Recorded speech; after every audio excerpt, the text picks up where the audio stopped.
হবিগঞ্জের মাধবপুরে তেলবাহী ট্রেনের ৬টি ওয়াগন লাইনচ্যুত হওয়ার ঘটনা ঘটেছে। এতে সিলেটের সঙ্গে সারা দেশে রেল যোগাযোগ বন্ধ হয়ে যায়। এর মধ্যে একটি ওয়াগন উল্টে পাশের খালে পড়ে যায়। হবিগঞ্জ প্রতিনিধি এখলাসুর রহমান খোকনের তথ্যচিত্রে মনোয়ার হোসেনের রিপোর্ট।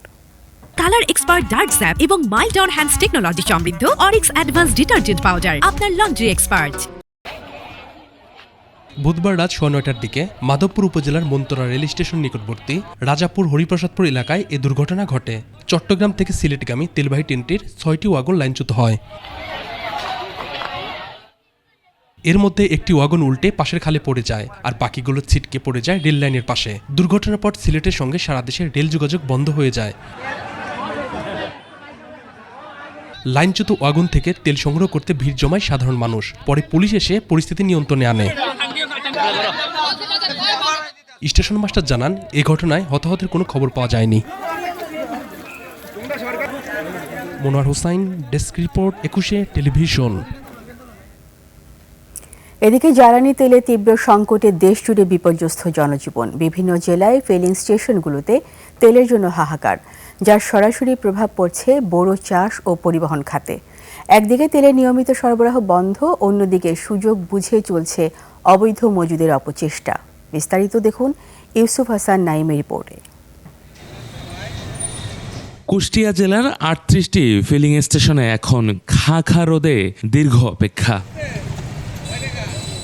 সরবরাহকারী প্রতিষ্ঠান পদ্মা তেল সরবরাহ পুরোপুরি বন্ধ করে দেওয়ায় এবং মেঘনা ও যমুনার সরবরাহ সীমিত থাকায় তীব্র সংকটে পড়েছে গ্রাহকরা। মোটরসাইকেল থেকে শুরু করে দূরপাল্লার বাস ঘন্টার পর ঘন্টা লাইনে দাঁড়িয়েও মিলছে না কাঙ্ক্ষিত তেল। কোথাও মিললেও ১০০ টাকার বেশি মিলছে না জ্বালানি। সংকটের এ সুযোগে এক শ্রেণীর অসাধু ব্যবসায়ী মেতেছে অবৈধ মজুদের খেলায়। মেহেরপুরের সীমান্ত গ্রাম দক্ষিণ শালিকায় এক অভিযানে দেখা গেছে সে চিত্র। ফারাবি ট্রেডার্স নামে একটি প্রতিষ্ঠানে ২৬টি ব্যারেলে ৫,৩৭৫ লিটার ডিজেল জব্দ করেছে ভ্রাম্যমাণ আদালত। বৈধ কাগজপত্র না থাকায় আটক হয়েছে প্রতিষ্ঠানটির মালিক।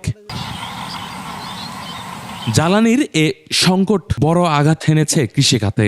বোরো ধানের থোর আসার এ গুরুত্বপূর্ণ সময়ে ডিজেলের অভাবে সেচ দিতে পারছে না কৃষকরা। সেচ সংকটে জমিতে দেখা দিয়েছে মাজরা পোকার আক্রমণ।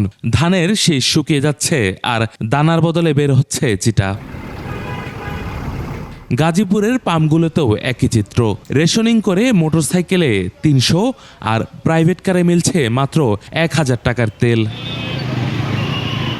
ঝিনাইদহে মজুদ থাকা সত্ত্বেও তেল বিক্রি বন্ধ রাখায় ইয়াফাত ও তামিম সহ ৪টি পাম্পকে করা হয়েছে জরিমানা।